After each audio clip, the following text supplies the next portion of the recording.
Ada yang tanya saya, kalau harga emas naik nak jual terus boleh tak? Bagus yang tanya tu.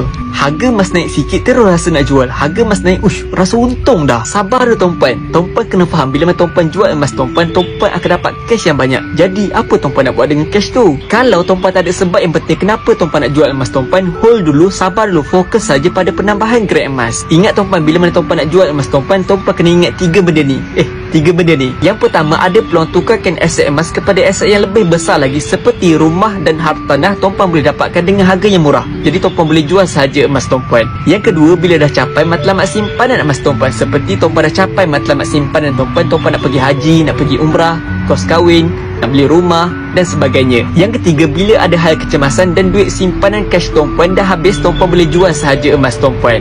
Jadi sebelum tuan-puan nak jual, tuan-puan kena ingat dulu 3 benda ni. Kalau belum ada hal penting, fokus saja pada penambahan grade emas kita. Jadi untuk tuan-puan yang nak mulakan simpanan emas, boleh kontak saja nombor di bio saya untuk saya bantu simpanan emas tuan-puan. So, dah pesan tu, cek komen. Jangan lupa follow.